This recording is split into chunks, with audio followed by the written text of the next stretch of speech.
everybody, I'm Cinnamon Cooney, your Art Sherpa, and this is the last episode of our Elfish BAQ. So we meet up for about an hour and we cover a really detailed aspect of the painting and then let that digest and then meet up the following week for another hour painting. On the mic is my husband, John. Hey, guys. He helped me in this journey by reading your comments, by tracking me with a bunch of cameras, by making all this crazy technological equipment work, and really making sure that you don't miss any part of the process. Because that's how this remote teaching thing sort of works, which is not just that I explain everything in depth, but also that you can see every part of it so you can create it for yourself at home. I'm really pleased with the direction she's going. At episode 2, we made some deviations from the original design to make her seem like she was more integrated into the water and that she was more complete in that space. And we're going to continue that as we go through her skin tone and her hair and finish this up. I am very excited to be wrapping her up today, and I will let you know what we're going to be doing next week at the end of this episode. Are you guys ready? Oh, I'm so excited about this. All right, let's just jump on in. Okay, so we'll put our reference to the side because, you know, we've been deviating from our reference anyways, and we've got her in. We can see we've worked our lighting and made her seem more cool and underwater. So if you come over here to the palette, I'll show you what I put out. I've got Cad Yellow, Yellow Ocher, Quinacridone Magenta, which on this is, I think, Quinacridone Fuchsia. We have Alizarin Crimson, Titanium White, Burnt Sienna, Phthalo Blue, Phthalo Green, a little glazing medium, and I may put out this tint white, which is really essentially the same as zinc white or mixing white. They just call them different things, but it really is for the function of doing skin tones or clouds or atmosphere, the same product. If you don't have it in your paint box, and you can get it, I highly recommend it. There are zinc versions or tint versions across several lines of paint, including into students. So it's more about hunting than it is about budget, as long as you're like, I'm going to find it. So I would highly recommend that. I'll put that out because that can be very nice for skin tones. It lets us like tint the paint without altering the color dramatically. Now, the first thing we're going to do is what we always like to do, which is make our master skin tone. So let's pull out a little of our yellow ochre and a smidge of our alizarin. And we're going to start working these together. We're going to want to make essentially a nice peach to begin with. The skin tones on Caucasians are variations of peach. And even though she's not really a Caucasian person, she is a fair-skinned, slightly blue-skinned person. So similar. She's a fair-skinned aquatic person. Humanoid. I would say definitely in the human, maybe in the more elf variety. I'm going to add just a smidge of my burnt hair into that. Now, if you would just like to cool that a bit because, you know, she's got that crazy skin tone. Now, if you wanted to do, let's say, less fantasy-based skin tones, we had a whole bunch on our website, right? Yeah. So on our website, we've done a whole bunch of videos on skin tone to just help you guys be able to take on different skin tones and feel real confident in that. On top of that, I share one of my very favorite resources in the description below that has 400 skin tone recipes. It's not a new book. In fact, I think it was almost out of print when we brought it back. But it's actually just one of the best books. It's just direct and it's real specific and it gives you amounts. And honestly, it just works. It's like the Julia Childs. It just works. So that's why we like it so much. So you can see I'm kind of getting in here. I may go ahead and put a little of my Quin in there, as you like to do. So you can see what we're doing here is finding a base master mix. That's what you do with the skin tones. And this is a very kind of dark version of it. So this would be like in shadows. This would be a way of shading. But in her main skin tone, what you do is you bring it over. See, I have barely on here, and you start working that into the white. And that's you why want a very, very fair beginning. And that's why it's called a master mix, because you blend that master mix down into the other tones. Gotcha. That makes a lot of sense. So this gives you this sort of like space to work from, right?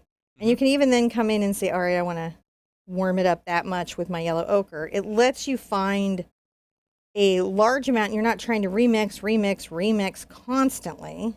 What you've got going on. Now I'm going to take a little of my glazing medium and put it in here, but that's just to slow down the drying time of this particular paint so I'm not struggling. Oh yeah, it didn't change the color at all, did it? No, it doesn't change the color, but it will slow it down. I could have used Golden Open Titanium White for a very similar effect, Yeah. So don't ever feel, I'm just grabbing a towel. Don't ever feel like, there's just one way to do something in a painting. Generally, there's like 5 or 6 ways to get something done. So through here, what we're going to be doing is we're going to be focusing on this area of light across her. We're going to be looking for all the spaces, planes on her body that will have light, and then what's in shadow. The face is an interesting challenge. I'll show you some tricks that I do to get this weird upside down face in. And then the last thing that we're going to do is the hair. It's actually going to be pretty easy once we get this prep work done. It's not that much of a challenge to get through. So I'm going to take I think I'll do a round. I find one of my nice rounds I like. I'll get one of my number 4 rounds. And I'm going to start just getting in a basic amount of skin value, which I've just got to do. And what's kind of nice as we're going to go forward is that because she's got the blue underneath and that blue kind of comes through, that's actually good for the purposes of this painting. When I come there where there's sort of the merger between the bell and the skin, I'll grab some more glazing medium and make this sort of very uneven little range. Can you see it kind of goes up and down to imply that it's blending in there? And then we're going to bring this down for her back. Now we know we're going to have that in a much darker value. Right now we're just trying to get this first little coat of paint kind of on there. If you know you've got a darker value coming up, you can come in right here, and I'm going to even grab some of my blue, and I'll like to mix that in. Can you see how we did that? Yeah. And it creates that very cool shadow color, and I'll go ahead and start to blend that in here. So we'll start to talk about those things right there. So we want a light area up top and then a darker area on the barrel. Let me go ahead and make a little phthalo turquoise so I have that just put aside. Yeah. So it's always there. The phthalo turquoise, we make that because that's the color we did of our water. If you did ultramarine and phthalo green, that would be your base watercolor. Whatever your base watercolor is, that's the color that you're going to tint the skin with. And that'll create that sort of very integrated in the water look. How are you guys doing today? I need a sip of coffee. It's been a journey in. Is it? Mm-hmm. Let me give you. Today's been a journey. A journey to the last of the... I'm so glad we've rebooted. Oh, I can't find any of my buttons today.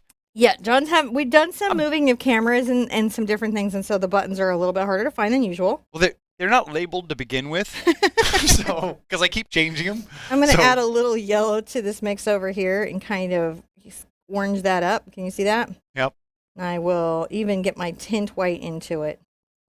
So we're going to start talking about like maybe the front run of this shoulder can be a little more warm as you might have it. I'm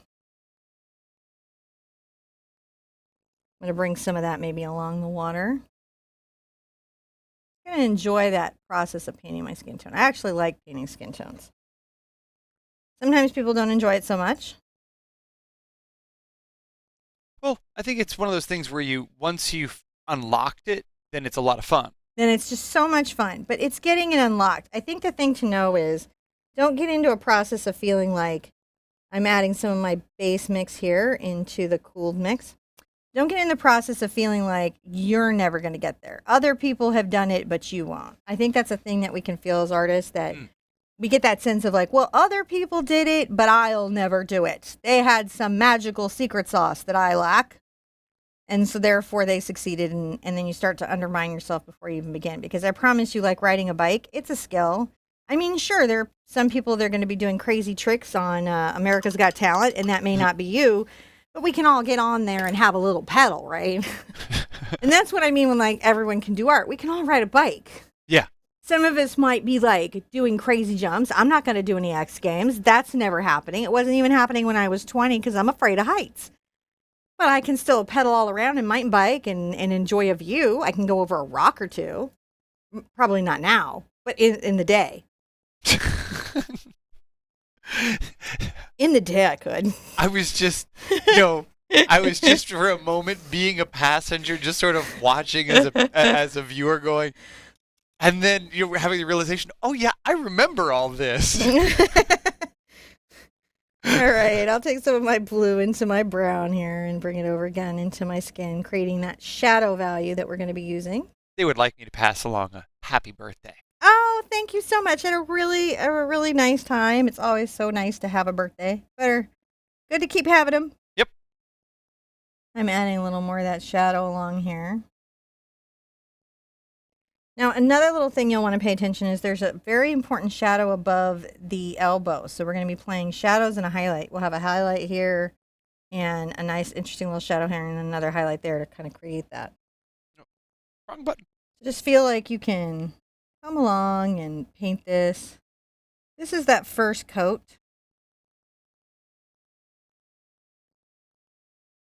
You've got that really on the tip of the brush there. Yeah, I just try to keep the paint sort of loaded to the tip, and then I work it out very slowly. Because that can be, honestly, a lot easier.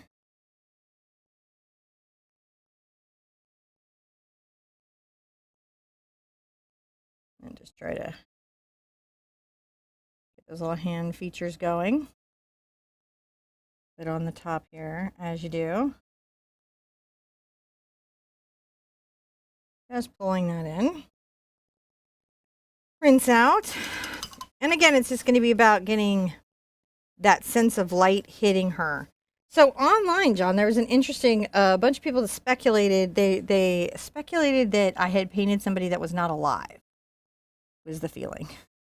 And I would like to assure everyone, in my vision of this, she's definitely alive. She's just floating in a very relaxed state. Oh, gotcha. So, I mean, my brain was, I was like, they were speculating in some other video that you painted some famous dead person or something. No, this one, they're just like this, that they were disbelieving that she was alive.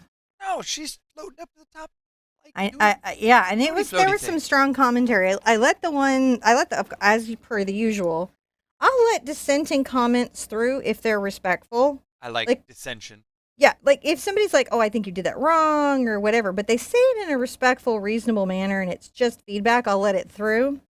If they're just being toots to be rude, because for some bizarre reason they think they're anonymous, even though they're totally not. That's called trolling. Yeah, but it's not effective to troll on YouTube because like everybody's account is all hooked. So I don't know what the goal is there. We all know who we are. It's an interesting thing that YouTube did. So you'll notice that I turned this upside down. And to do that is because I'm trying to make sure that my brain doesn't struggle, right? Yeah. With the space. And sometimes if it's flipped the other way, it will struggle. But if you flip it the right side up and if you can get the face to look correct from both directions, you'll be doing pretty good. So that's how I do that. Gotcha. I'm going to just bring the little forehead out here. I'm going to bring the little picture. So you've got the... And then I'm going to refine that little nose a little bit. And remember, you can always come back with your turquoise and refine around the face. Now, under the nose, we're going to pull out a nice little upper lip, which pulls out, kind of curves up. And then there's a diminished lower lip, not quite as prominent, and then a rather lovely chin. And so right there, I got a little strong on her chin. Two ways I can fix that. I can come back with a clean brush and remove the paint. See what I'm doing? Yeah.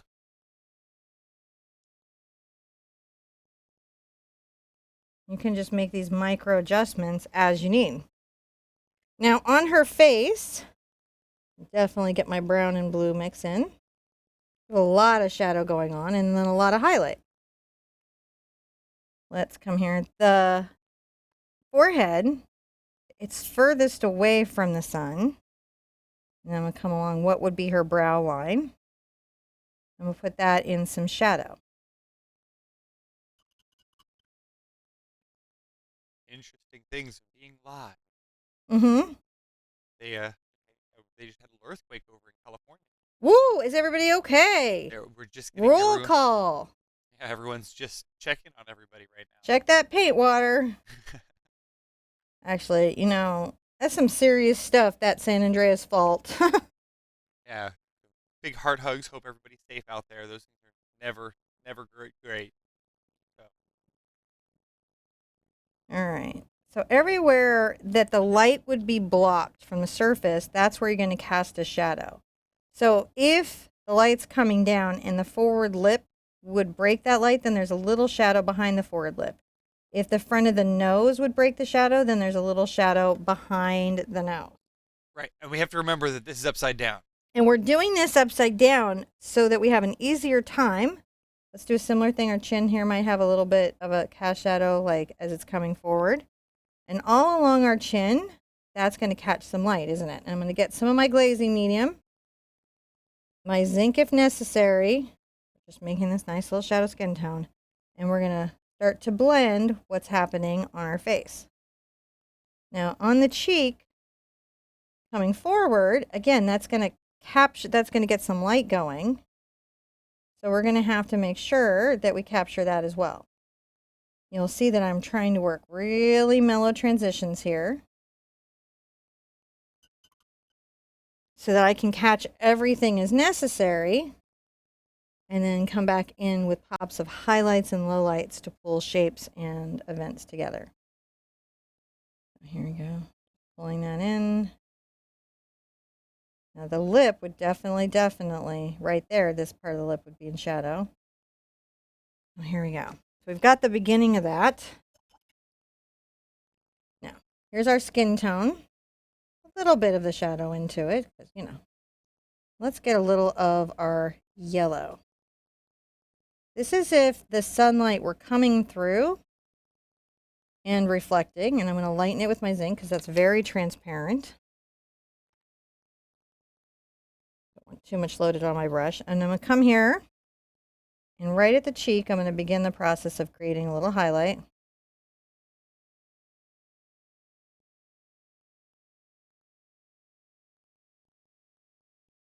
Right here, there's a little bit of one at the temple. There's definitely, we've got a little tiny bit of one at the eye here. And for sure, let's start to talk about a jawline one. And up the jawline. Need be, get titanium white. There's the jawline. And up the neck.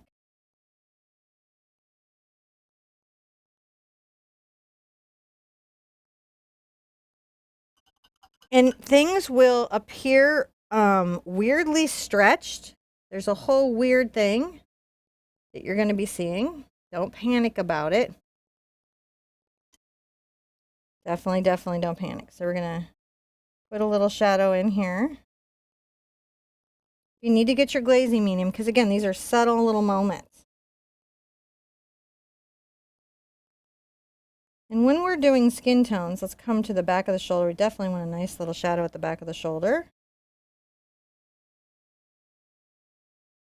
And I'm bringing this up and shading this around. And always come in and get a darker value. See how we're doing? And create kind of a deeper shadow. And you can always shade anything on your undersea paintings with your ocean color. It's another little trick that you can get. You just get the little ocean color into it and you can shade it. So it's almost sometimes like a monochromatic piece. I'm going to come right here and add a little bit of a darker value.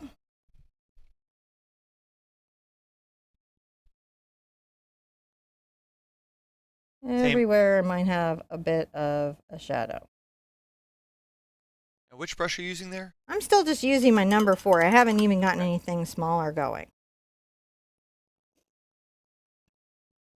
I'm going to get a little of my zinc and just a bit of my yellow into my lightest little skin tone mix. Let's come right here and tip the nose. I know these are little subtle moments, but they're going to help our figure. And one thing I'm going to do now is I'm going to turn this way just for a second. I might even get a little of my titanium white into it. I'm going to come along the front. And if you remember how we sort of talked about the light coming down, see how I'm just touching in a small kiss of pigment? It's so small, isn't it? Yeah. But it's important into creating that sense of where things are and how they fit in the space. Grabbing just my deepest. Maybe a little bit behind the nose. I may have to come in sometimes and get some water just to improve flow a bit. But it'll just be about capturing these like little deep shadows.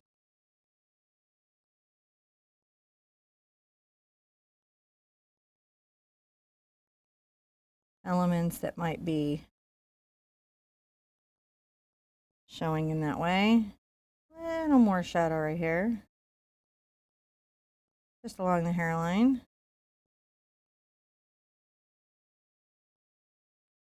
I'm going to find a little bit right there and find another stronger little bit right there.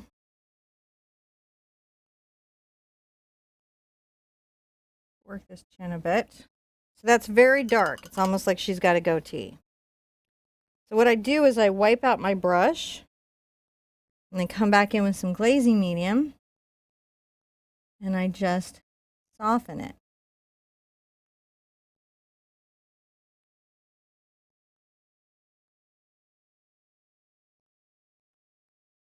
And then you can see where the bottom of her lip might catch some sunlight.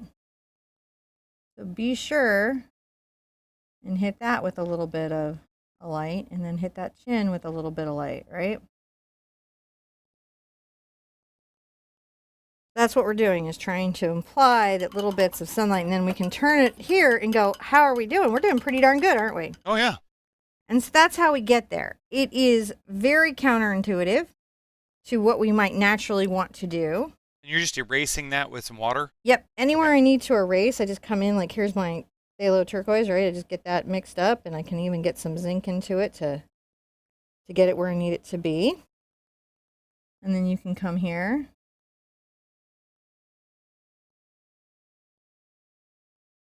And even come along the face.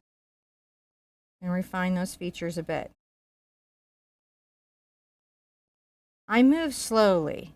I proceed cautiously.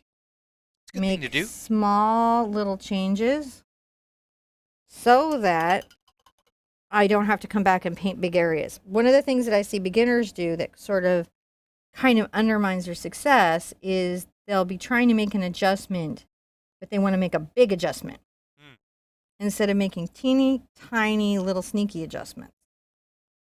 See, I use the glaze here to blend that blue out, but I still managed to trim everything. Yeah.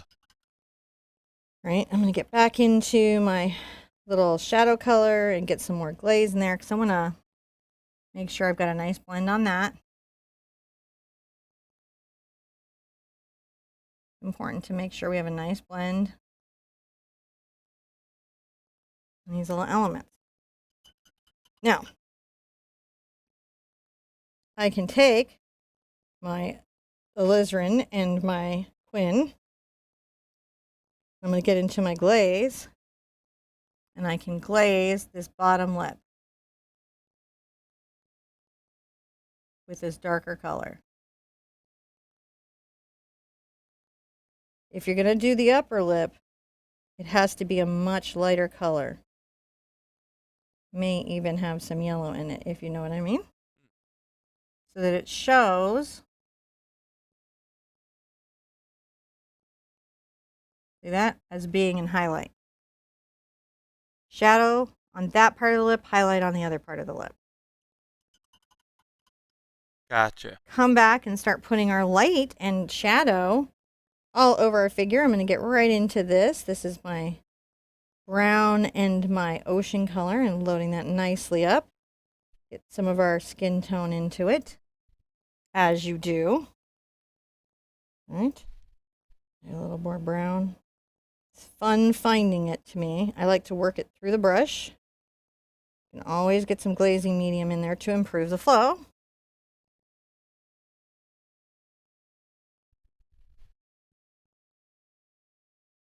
So let's kind of do this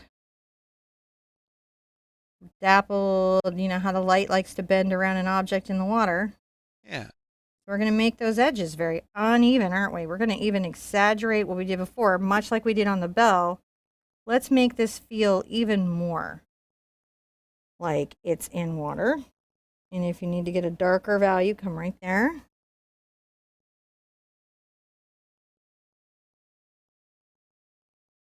Still get into your glazing medium. And let's bend that around the barrel too. That's really fine. Isn't that nice? Yeah. We're starting to see that barrel. We're starting to see that shading. I'm gonna rinse out. I'm going to put out more glazing medium. I'm going to drink my coffee, and I'm going to say hi to you guys for a minute. Okay. And maybe I will mist my paint so it doesn't skin, because it is a dry day in the house. Is it? Yeah. You guys proud of what you're doing? I think this is pretty exciting. I'm really excited. I really like this painting. It's one of my favorites. I say that about everything, but you know. You do say that about everything. I'm very blessed at being supportive in my creative journey. John is, for the most part, not critical. Sometimes confused, but mostly not critical. Somebody's like, I don't, what are you doing there? I'm like, I'm arting. I don't know where it's going to go. Especially when I was in art school. I think I did some very confusing things. There was definitely some, like, I had to go to art school to have a vocabulary to express what I was thinking about. You were just art. Dating me, and he was just in my art class. Reverend Talley gave me a reason to be there. High energy physics and art were like next to each other in the same building. I think that they just put the crazy people together is what the plan was. They're like, these people see the universe in a weird and unusual way. Let's make them roommates. They were adjacent hallways. Yeah. Yeah. Yeah. And they were right. Totally relate to everything when people are talking about like quantum wave functions and how observation alters experimentation. Artists are like, yeah, I'm with you. Mm-hmm. I get it. Breathing. So it's not too different now than it was in college. I'm in the room next door with a bunch of giant computers rendering stuff while you're doing art in the next room. But we're not on roller skates. That's a change. I don't know. If you're at Prairie View A&M and you notice that there's no roller skating rule. Yeah. So that was Be anointed us specifically. Yeah. There was surprisingly no rules against that in any buildings. Not for elevators, not for class, nowhere. Anywhere. You just go anywhere on your blades. And unless there was unless there was a posted rule, they seemed to allow it. Yeah. Which was very interesting. Took them a minute to make a posted rule too. And the signs took longer than they would have liked. So what we're doing when we chat like this, when we take these little moments and just sort of talk with you, is we are also giving you a second to process, to take stuff in, and reminding you that during painting sessions, you got to take a little break and a deep breath. It's very easy to get drilled into a moment, like so hyper-focused, time stops, bodily functions stop. I think it's why people stop feeling pain when they're painting, anxiety stops, everything in the universe stops, and you just lose all track of space and time, which is cool. But it is important to remember to stretch and to breathe and to stand back. And I think it's really important when you're not on a YouTube show that, you know, people like YouTube penalizes you for how people watch, right? So obviously we have to move on quickly. But if you're at home and that isn't your worry, you know, put a chair about 4 or 5 feet back from your painting and sit down and sip a little coffee and tea and take it in. You are a much better artist than you will ever know at any stage of your art journey. And when the parts of your brain that get what's happening in your painting have a chance to sit and look at it, they're going to talk to you, but they're quiet. They're subtle parts of your brain. They're not the yelly parts of your brain. So you got to give them space to speak up.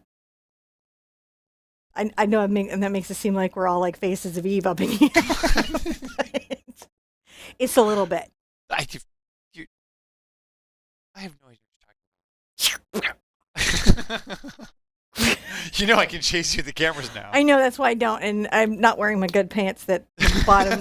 I don't want to be seen in these pants.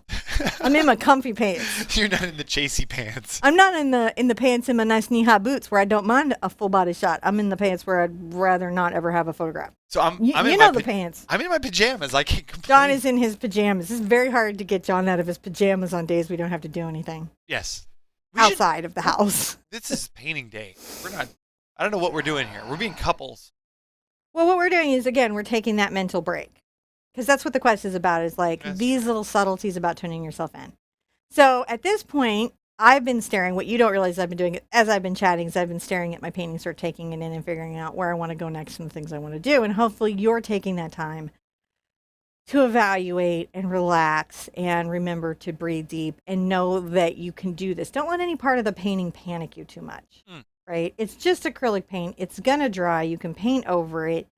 If you made a big, giant, overreaching correction, let it dry. Paint it back. It's the black canvas, this thing behind me, has over 100 coats of paint on it. Yeah. The black burlap. Yep. Over here. And you can't even tell. Like, I was going to do one of those, like, when it was hot, 100 coats of something. Because remember when everyone was doing 100 coats of something? I was going to do 100 coats or paintings on one canvas, like do 100 paintings or 100 coats. But after this, we realized that's not really that exciting because it's just, it just looks like another painting. Only you know there's 100 coats, is my point. All right, we can hop back in. Okay. We don't have to. We can do whatever you want. I'm reading chat. It's just good to have those little moments, right? Oh, I was reading chat, so I'm good. No, it's always, John does need to read chat. That's always good. I'm going to get right into the brown and the blue again, right? Where we're going to make those nice little adjustments to what's going on, and maybe even a little more brown than what I have. Boom, boom, boom. Oh, goodness. Ooh, what's that? I got into the green. I got to overly, excitedly mixing the paint. I don't know if you ever do that where you're like happily mixing paint. There we go. Just a little bit of green. And then you get so excited that you lose track of what you were actually trying to do there. There we go. That's the color I'm trying for. Super greened it. Yeah, I super greened it. And you can see I'm working the glaze through it. So when you see me go back and forth, that's just me working the paint into the brush. I'm going to come here above this elbow and start to work in. See that little shadow there? It's sort of tapered narrow here and gets a little bit wider. And then when I highlight this and this, it's going to make it feel very elbowish. Elbowish. What you want. And come up the back. This is the shadow, right? And again, we can talk a bit about the way that light is going to come down and impact everything. Can't we? Yeah. And talk about that light a bit. If your paint is too in the belly, you can always roll it out. And what that means is sometimes the paint will pull far up into the belly, and so when you roll the brush and pull it, you're actually kind of squeegeeing the paint out. And what I'm doing here is trying to make sure that this little space up here that we're building with light is similar in that it has that same I'm impacted by light space. It's nice to have this in shadow right here on the wrist. We'll do a deeper wrist shadow like right here where we do a little dark shadow, but really it's just about that. Now the front of the fingers, those are going to be in the shadow. See those? We're going to want those to the knuckles in shadow where they're bending down. Mm-hmm. And then the front of that. You're definitely going to want that shadow.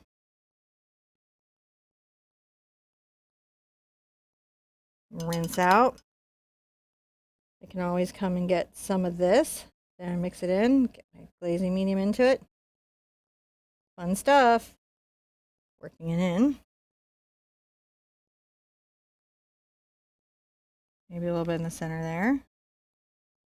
And just be bringing those different places here. Making those shadows. Shadow, shadow, shadow, shadow. All right, so let's get the base skin tone. We're going to lighten it one value with our titanium. we'll get a little bit of our yellow into it, so it warms it up. And we're going to come here.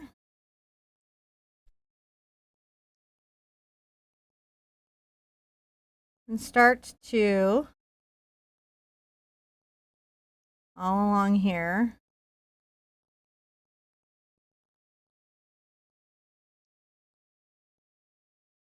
there we go. Look at us go. Can you see the little divisions about how it divides and almost makes like rivers or kind of a veining, a light veining. Yeah. There you go. So we're just talking about that light veining.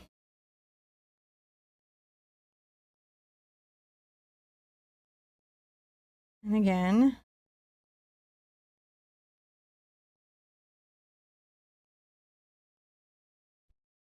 just at the top here. And maybe a little bit right there, and a little bit right there. Okay, we're done.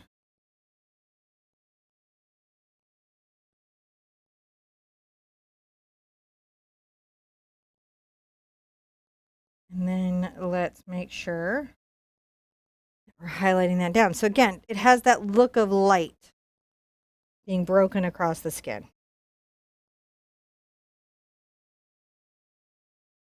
And then here, the top of the hand a bit. And you can always work it back and forth. You can always get back and forth between those two colors pretty easily, making little transitions. Don't feel like you can't.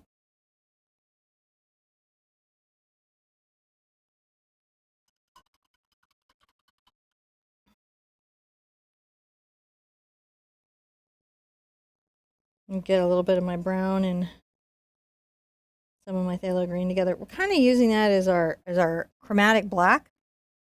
Come right here and make a little wrist shadow, like you like to do. I might even exaggerate that. Exaggerate some of this. You can see I'm coming like right there and exaggerating that along those fingers. Get some glazing medium into it so that it will flow out nicely off the point. I haven't even had to get into a detail brush, right? Mm-hmm. Now the trick is just to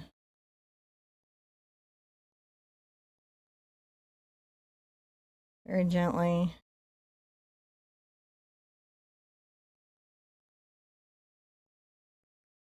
come into the hand there.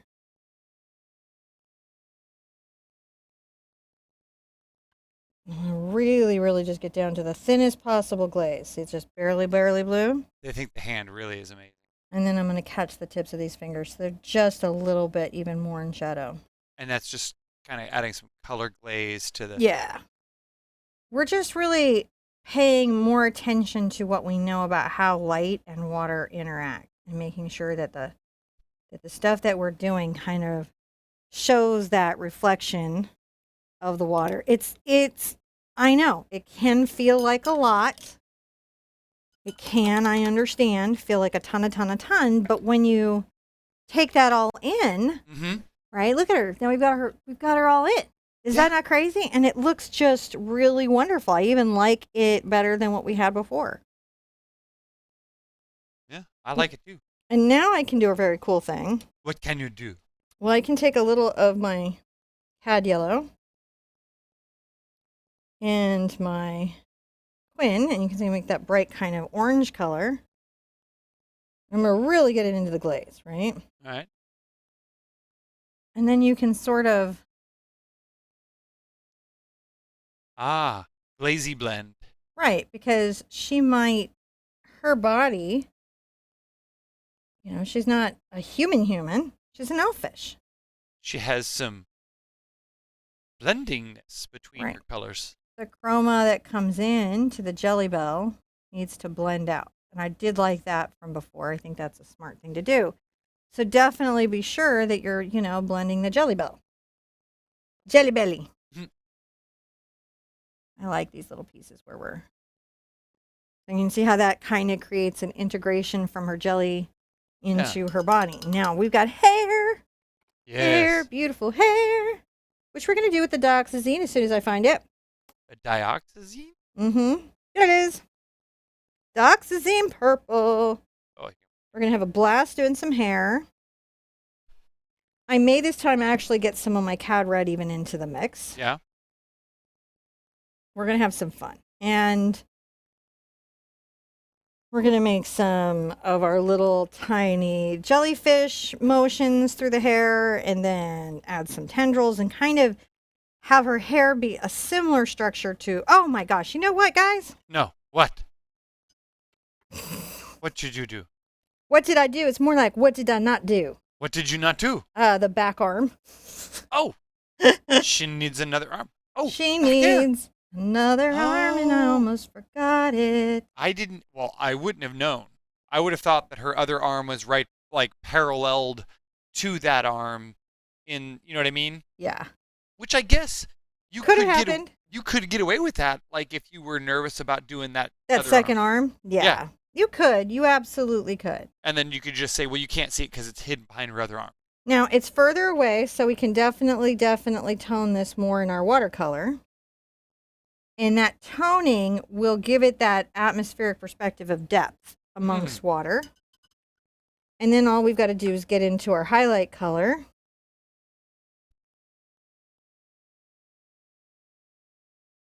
That was like 4 brush strokes. Yeah. This one's the easier one. But now we have both, and we will be super happy that we have both arms. And the fact that it feels like a little distant, a little removed is going to make us super happy. So let's start with some teeny tiny little ribbons. I'm going to use this small bright to get the effect. Yeah. And I'm going to go ahead and get a little of my, I think, my blue and my purple together and a little of my zinc so that it's pretty dark. And I'm going to come in from here.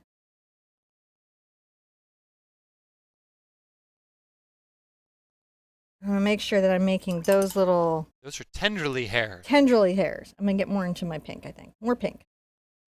Those very much match her jellyfish-like tendril. We want to do that. So I'm just dancing on the edge of the brush. And we do some this deep, even though we're going to put some different places.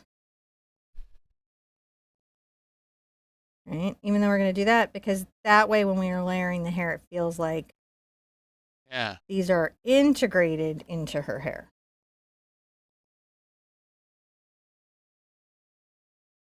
You can always come with lots and lots of little hair tendrils and things later, but this way we've got that in the layering, and the layering is nice. And we like layering. Let's get some quinacridone and a little dioxazine. And again, remember that the quin fuchsia in this line is the same as our quinacridone magenta. And I'm going to go ahead and get just a smidge of my white.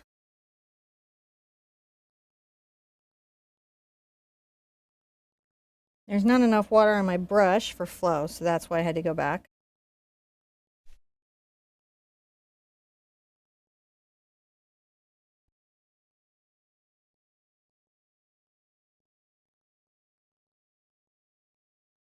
And you'll see me adding like white in different values as I'm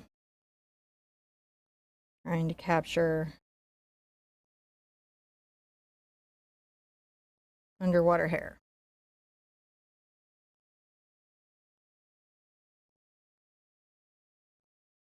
Pull that out, maybe grab a little more white.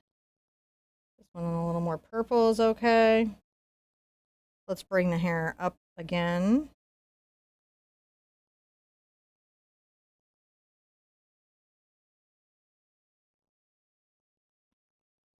If I take this time and pull this right here, I can almost make it feel like a different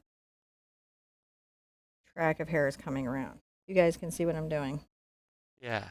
I'm grabbing this like highlight and pulling that around.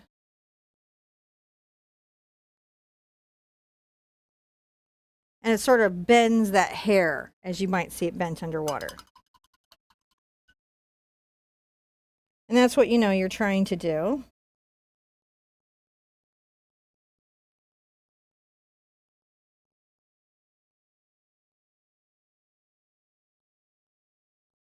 On the toe, bending up.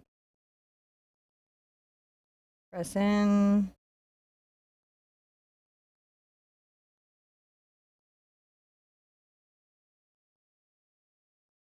Roll out. I'm going to get some more purple.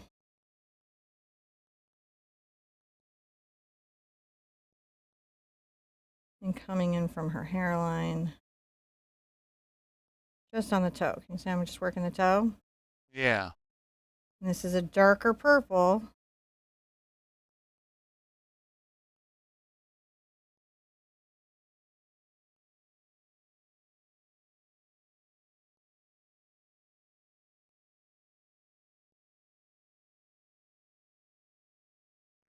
And so we're just creating those little shadows and those variants.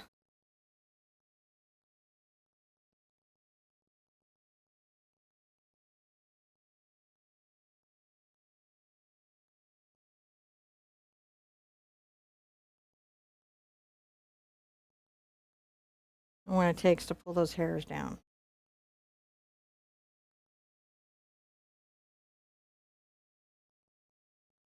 A little more white. Grab my green and my purple.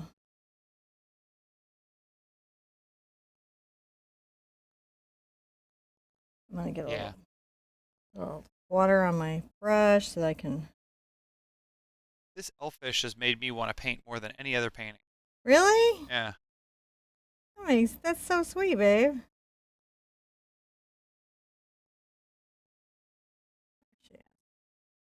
You can see we're just trying to give her little spaces, right? I really like the color combination, the way that this construct just all comes together. It's just a lot of fun to do. And I think one of the important things is remember to weave those hairs in and out of each other. Whoops.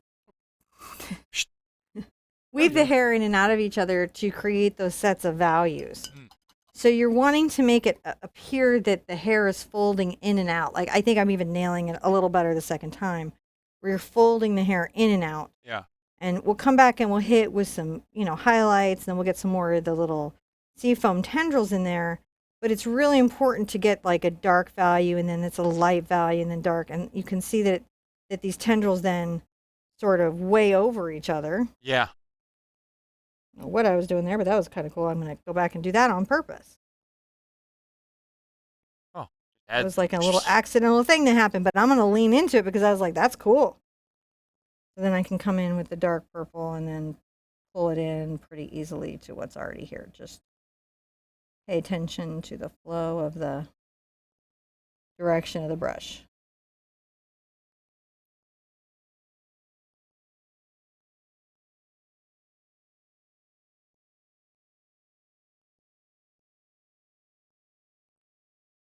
And I like that quite a lot. Yeah. So let's catch some highlights on here. And the highlights can be real interesting. It can be the pink with just a little bit of the warm color in it. I'm going to get some zinc so that we can see it. And we'll go there, and then maybe right here. I think I need it to be much lighter right here.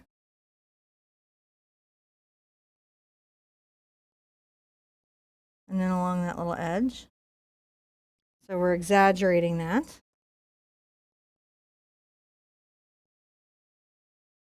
A little bit right there. Not everywhere, just a couple of places so that we can see that there's a highlight space. Now I'm inclined to dry her so that I can do the last little tendrils and the strings. Mm-hmm. John put it on her because I got to pick up the hair. Where? All right. There you are. Okay.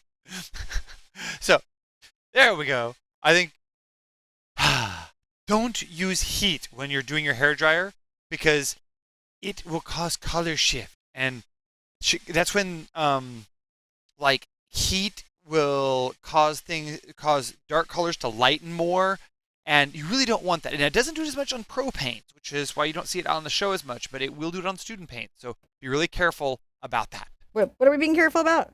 Heat. Heat can be a problem. It will creep on you. Could do it. It can make your colors shift. I'm going to get a little of my zinc over here, and I'll put out another little fresh white because my paint's getting a little thick, and so that's messing with the flow off my brush.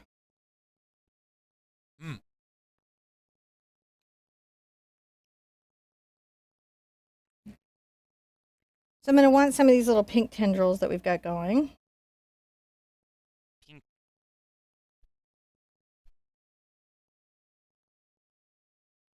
And we're going to find a couple spots in here. I might need a little more white onto that.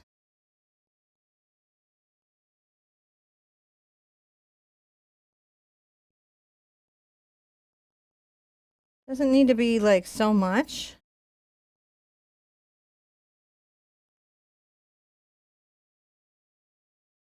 You just want to show a few of these. And remember to let them get a little darker as they go down.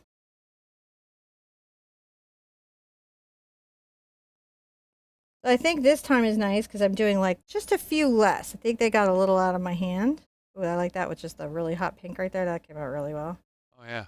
So make these, you know, very light little constructs. And then I think maybe just blue. Let's go Phthalo Blue. Okay. Just put out a small amount of Phthalo Blue.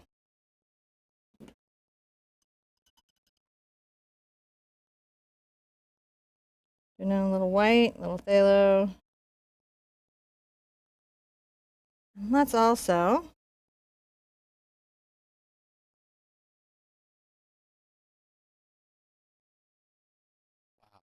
just a few of these. Those are nice. Yeah, just little decorative element.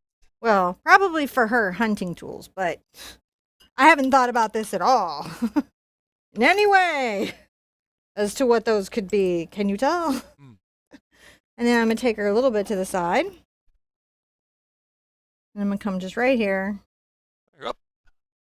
And along this side, using my detail brush and a little bit of blue paint, white blue paint, give her a sign. Wow, that came together fast. And in under an hour. Really? Yeah, 52 minutes. Wow. I'm surprised. You can even add a flourish or two. I could, but what I am going to do is talk to everybody for a second, let them know what's coming up in their lives. Ooh, what's that? Okay, so we'll cover this again. So just to let you guys know and see, let's look again at the differences from the reference to the repaint. Let me tilt that over. So you guys can see the reference in the repaint. So this is the original reference when I was just taking our first reference photo of the girl underwater and the ribbons.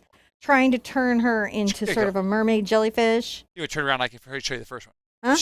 There. See? What? Where am I going? Oh, okay.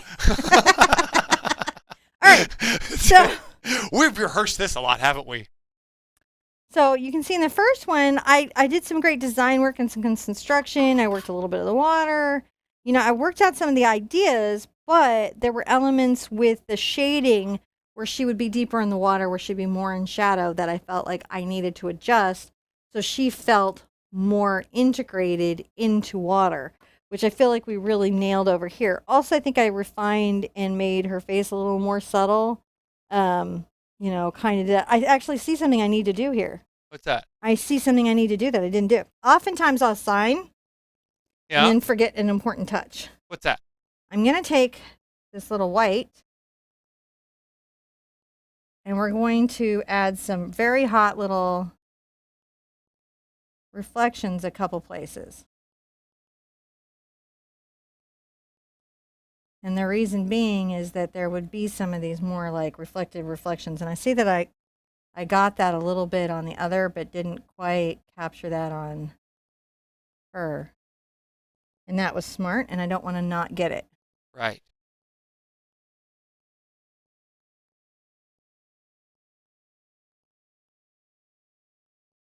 A few little hot spots of light will make that better. Okay, perfect. So sometimes you'll see that you'll be like, oh, I've got to do this thing, and you're like, oh, she needs a little more. And then if we get back from that, it's even a little more aquatic. Let's see here. I'm trying to get the camera. There it goes. Okay. So it's even a little more. I can't find the right, but there it is.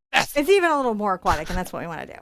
So that's what's going on. Now, next Thursday, we're meeting again, and we're going to be doing a really cool myth. This is La Chuza. And so these are the Bruja witches in Latin American culture, and they turn into barn owls. Interesting. They're a little bit like Baba Yaga in a dark myth, but I decided to Maleficent it a bit. And maybe put, how sometimes like in history and in culture, powerful women are not necessarily celebrated, but they're sometimes reviled as evil. So I thought, like, what if, these were not such dark creatures, but these were beautiful, transcendent creatures, and I wanted to kind of talk about transformation and our sense of anima and spirituality. So I created this digital. This is the reference we're going to be working from next week. We're going to be putting in all these poppies and cornflowers and daisies. We've got this gorgeous barn owl and this beautiful girl. And I'm going to be doing like this sort of spiritual energy sort of blowing up out of her mouth. I'll get that reference posted up for you guys before next week in the BAQ and everywhere, so you guys can have that.